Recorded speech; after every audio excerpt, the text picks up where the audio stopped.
20 वर्षीय प्रश्नकर्ता हैं आचार्य जी, यहाँ मौजूद हैं। आचार्य जी प्रणाम। मैं शूटिंग स्पोर्ट्स खेलता हूँ। मैंने अपने खेलने के अनुभव के दौरान कुछ बातें देखी हैं, उन्हें आपके साथ साझा करना चाहता हूँ और आपकी तरफ से मार्गदर्शन चाहता हूँ। मैं जब जब कोई टारगेट लगा रहा होता हूँ, अगर वो टारगेट निशाने पे लग जाता है, मेरा शॉट सटीक होता है, तब बड़ा खुश हो जाता हूँ और उस खुशी के कारण जो उसका अगला शॉट होता है उसे ख़राब कर बैठता हूँ। मैं किसी मैच के लिए जब भी राष्ट्रीय स्तर पर बाहर कहीं जाता हूँ किसी बड़े कंपटीशन में, तो खड़े होने पर मेरे हाथ और पैर कांपने लग जाते हैं और खेल के दौरान भी मैं बहुत ज़्यादा विचारशील खुद को पाता हूँ। आचार्य जी, जब से आपके वीडियोस देखे हैं, यह समझ में आया है कि क्रिया के दौरान मन का इतना हावी होना, यह मूलतः कोई आध्यात्मिक मुद्दा ही है। आपसे मार्गदर्शन चाहता हूँ।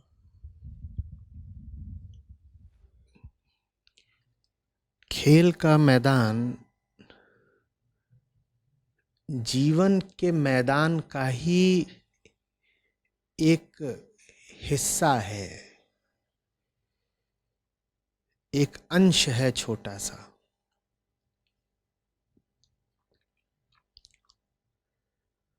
खेल के मैदान पर कैसे होते हैं आप, वो आपकी शेष और सामान्य जिंदगी से बहुत भिन्न नहीं हो सकता। कहते हैं कि शूटर हैं और जब बड़ी प्रतियोगिताओं में हिस्सा लेते हैं तो मन विचारों में बहने लगता है, हाथ इत्यादि कांपने लगते हैं।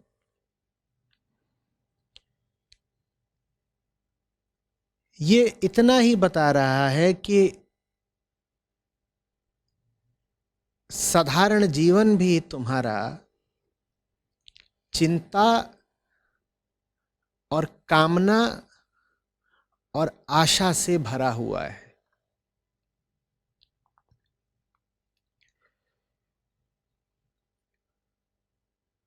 वो सब कुछ बहुत प्रकट नहीं होता जब तक तुम पहुंचते नहीं हो प्रतियोगिता स्थल पर।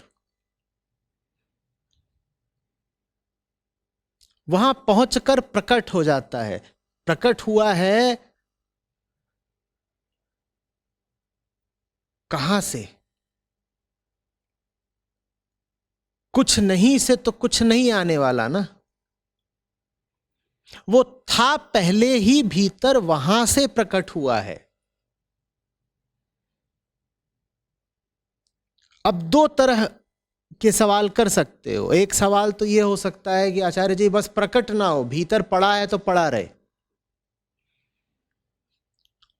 और इस तरह के उपाय बताने वाले भी बहुत मिल जाएंगे तुमको। वो तुमको विधियां बताएंगे एकाग्रता की, कंसंट्रेशन की। तुम्हारे क्षेत्र में तो बहुत जरूरी है वो विधियां और खूब चलती हैं। आजमा लो उन विधियों को, कुछ लाभ तो हो ही जाता है उनसे। मुझसे पूछोगे तो मैं कहूंगा कि ये तरीका ही गलत है कि जीवन में कचरा पड़ा रहे, जीवन में चिंता और दुराशा पड़ी रहे और खेल के मैदान पर अभिव्यक्त न हो। ये कामना ही ठीक नहीं है। बीमारी के इलाज का ये तरीका ही ठीक नहीं है कि बीमारी भीतर बनी रहे और बस उसके लक्षण अभिव्यक्त होने बंद हो जाएं। ये कोई बात नहीं हुई। ये भारत का अध्यात्म का तरीका नहीं है कि सतही इलाज कर दिया, रोग भीतर बैठा है, बस बाहर बाहर उसका पता चलना बंद हो गया है और व्यक्ति प्रसन्न हो रहा है, अपने आप को स्वस्थ समझ रहा है। ये मेरा तरीका नहीं है। जीवन से ही इस धारणा को हटाना पड़ेगा कि तुम जो कुछ कर रहे हो बहुत बड़ी बात है, कि जीत बड़ी बात है या हार बड़ी बात है। अगर तुम अपने आप को ये कह के प्रेरित करते हो, मोटिवेट करते हो कि प्रतियोगिता जीत गया तो और आगे बढ़ूंगा, नाम होगा, पैसा होगा, एक दिन ओलंपिक्स में जाऊंगा, ये सब अगर तुम करते हो, जो कि बड़ी सामान्य बातें हैं, जो कि सब तरह की प्रतिस्पर्धाओं में प्रतिस्पर्धी करते हैं और उनके कोच, उनके शिक्षक, उनके प्रशिक्षक उनको सिखाते भी हैं कि अपने आप को ऐसे मोटिवेटेड रखो, तो फिर उसका अनिवार्य परिणाम ये होगा ही होगा कि जब परीक्षा की, जब प्रतिस्पर्धा की घड़ी आएगी तो तुम अपने आप को चिंतित और बेचैन और डरा हुआ पाओगे, क्योंकि तुमने अपने आप को यही तो बोल बोलकर इतने दिनों तक सक्रिय रखा, दौड़ाए रखा कि आगे कोई बहुत बड़ी घटना होने वाली है, उसकी तैयारी कर। तुम्हारी सारी ऊर्जा ही इसी बात से आ रही थी कि कुछ बहुत बड़ा आगे होने वाला है।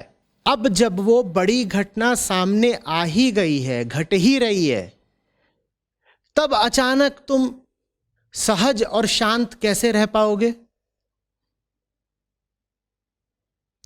बोलो। जीतने के लिए मोटिवेशन का सहारा लेने का ये केंद्रीय दुष्परिणाम होता है कि जब घड़ी आती है परीक्षा की तो तुम अपने आप को व्याकुल, नर्वस पाते हो।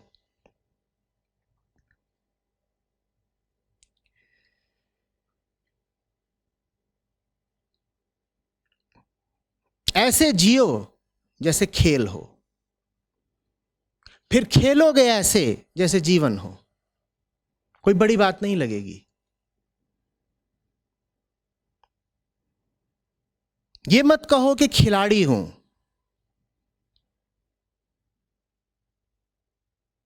जियो ही ऐसे जैसे जीवन ही पूरा एक खेल भर हो। खेल में भी तो हार जीत होती है ना, और जान लगाते हो जीतने के लिए ही, लेकिन साथ ही साथ यह भी पता रहता है कि कोई बड़ा गंभीर मुद्दा नहीं हो गया। इसको महत्व देना है, पर एक सीमा तक ही। खेल ऐसे ही खेला जाता है ना, इसीलिए तो जब बच्चे खेल में लड़ाई कर लेते हैं तो हम उन्हें उलाहना देते हैं कि अरे खेल में एक दूसरे का मुंह तोड़ दिया, खेल में दुश्मनी कर ली, है ना। जियो ही ऐसे जैसे खेल हो, फिर जब खेलने जाओगे तो खेल जीवन से भिन्न नहीं लगेगा। अभी तो जब तुम खेलने जाते हो तो तुम्हें लगता है ये बड़ी विशिष्ट घटना है, बाहर जो चल रहा था वो साधारण जीवन था, और अभी जो हो रहा है वो कुछ खासम खास है। साधारण अपने जीवन का ही ऐसा अभ्यास करो जिसमें चिंता के लिए और महत्वाकांक्षा के लिए बहुत जगह न हो। जीतने के लिए महत्वाकांक्षा जरूरी नहीं है। मुझे मालूम है ये बात आपको थोड़ी विचित्र लगेगी, आप कहेंगे अरे अगर एम्बिशन नहीं है तो कोई जीतेगा कैसे। पर यकीन जानिए, जो बड़ी से बड़ी जीत जीतने वालों को उपलब्ध हुई हैं वो उनकी महत्वाकांक्षा के कारण नहीं हुई हैं। आप उनकी बातें सुनिए, आप उनकी जीवनियां पढ़िए, उन्होंने अक्सर ये कहा है कि यात्रा में एक बिंदु के बाद तो हम भूल ही गए थे कि पहुंचना भी है। यात्रा में ही, प्रक्रिया में ही, प्रोसेस में ही इतना रम गए थे कि अंजाम क्या होगा ये भूल ही गए थे। और थोड़ा गौर करिए, अगर आप वाकई ईमानदारी से यात्रा कर रहे हैं, यात्रा से मेरा मतलब है जिसको तैयारी कहते हो तुम, है ना, अगर आप वाकई ईमानदारी से यात्रा कर रहे हैं, वो पढ़ाई हो सकती है, वो प्रशिक्षण हो सकता है, तो फिर आपको उस तैयारी में पूरा डूबना पड़ेगा ना, पूरा डूबना पड़ेगा। पूरा डूबने का क्या मतलब हुआ कि अब तैयारी के अलावा, उस यात्रा के अलावा, उस प्रक्रिया के अलावा आपको किसी और चीज की सुध नहीं रह जाएगी। ठीक, किसी और चीज की सुध नहीं रह जाएगी। गौर करो, किसी भी और चीज की सुध नहीं रह जाएगी सिवाय उस प्रक्रिया के। वो प्रक्रिया ही जीवन बन जाएगी। किसी और चीज की सुध नहीं रह जाएगी तो क्या परिणाम की सुध रह जाएगी? आप प्रक्रिया में इतने डूब गए कि अब प्रक्रिया ही याद है, परिणाम भूल गया। फिर परिणाम आ जाता है। जो प्रक्रिया में इतना डूब गया कि परिणाम को भूल गया, उसे परिणाम मिल जाता है। अक्सर वो परिणाम नहीं मिलता जिसकी आस लगाकर उसने शुरुआत करी थी, उससे कुछ बेहतर ही मिल जाता है। क्योंकि हम इतने होशियार नहीं हैं कि हमें पूरा पूरा पता हो कि हमारे लिए क्या अच्छा है। अगर आपकी साधना में, अगर आपकी तैयारी में दम है, तो देने वाला परिणाम स्वरूप आपको बिल्कुल वही दे देता है जिसके आप अधिकारी हैं और जो आपके लिए हितकर है।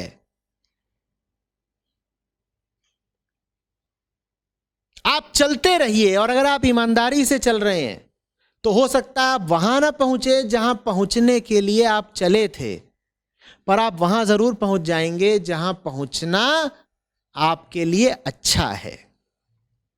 आप बस चलिए।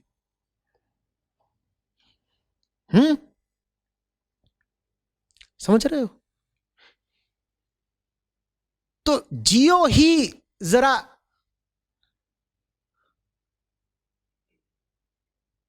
फकीराना अंदाज में।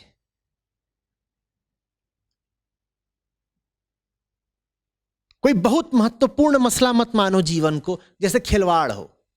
यहां कुछ भी बहुत महत्वपूर्ण नहीं है।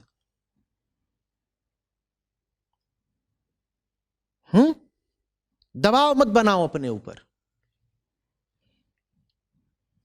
बहुत मेडल जीत लोगे, ओलंपिक गोल्ड मेडल भी, तो भी अपने साथ लेकर नहीं जाओगे। जो कुछ भी है मामला यही 30-40 साल का है बस। इसके लिए काहे मरे जाते हो? मरना तो है ही।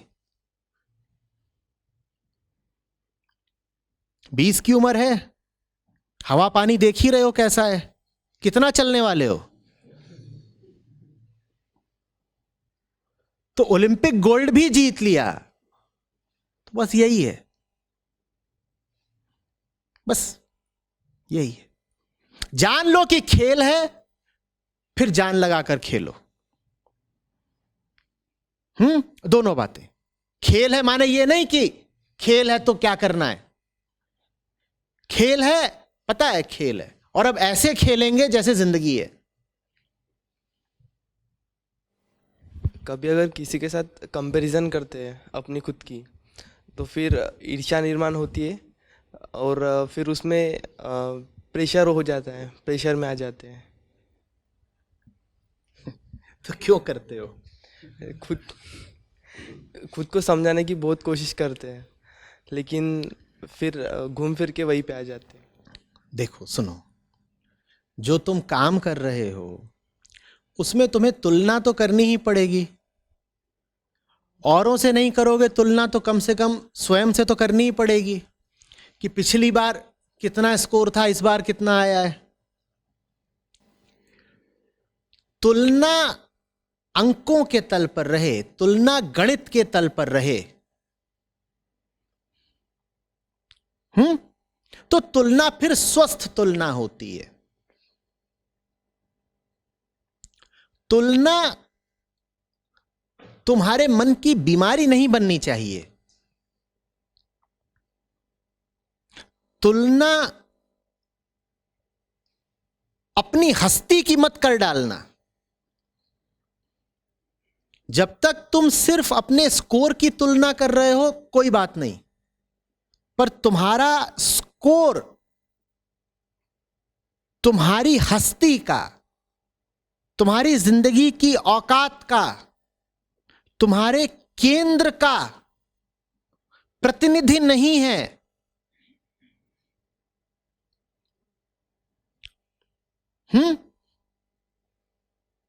मैं चौथे नंबर पर आया, यह एक तुलनात्मक वक्तव्य ही है ना। दूसरों की तुलना में मैं चौथे नंबर पर था, ठीक है, कुछ गलत नहीं कह दिया।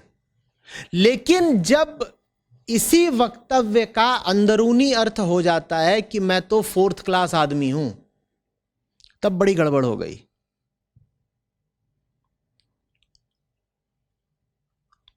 हमें पता भी नहीं चलता कब जीवन के किसी क्षेत्र में हमने जो स्थान पाया होता है वो हमारी अंदरूनी हैसियत का पैमाना और निर्धारक बन जाता है। वो नहीं होने देना है।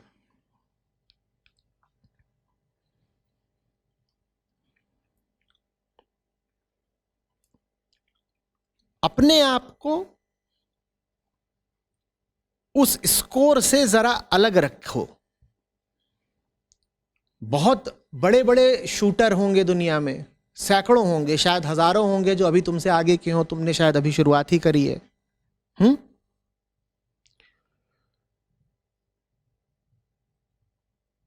तुम्हारा स्कोर उनसे छोटा है, तुम उनसे छोटे नहीं हो।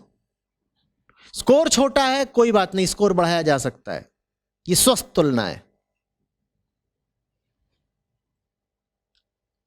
आदमी बीमार तब हो जाता है जब वो किसी आंकड़े के आधार पर अपने आप को छोटा या बड़ा मान लेता है। मेरी तिजोरी में बहुत बड़ा आंकड़ा है, मेरे बैंक अकाउंट में बड़ा आंकड़ा है, तो मैं भी बड़ा हूं, यह बीमारी हो गई। मेरा कद छोटा है, मैं 5'3" ही रह गया, तो फिर मैं तो आदमी भी छोटा हूं, यह बीमारी हो गई। किसकी? शरीर की नहीं, मन की।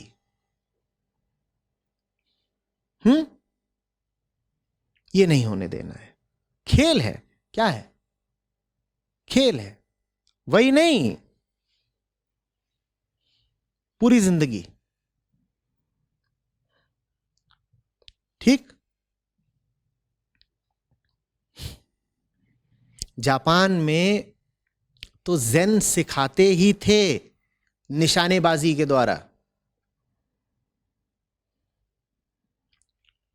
कहते थे कि और तो खेल शायद तुम खेल भी लो, अगर तुम्हारे जीवन में ज़ेन माने ध्यान नहीं है, पर अगर तुम्हारे जीवन में ध्यान नहीं है तो तुम निशानेबाजी नहीं कर सकते। निशानेबाजों के लिए तो बहुत जरूरी है कि वो ध्यानस्थ जिएं।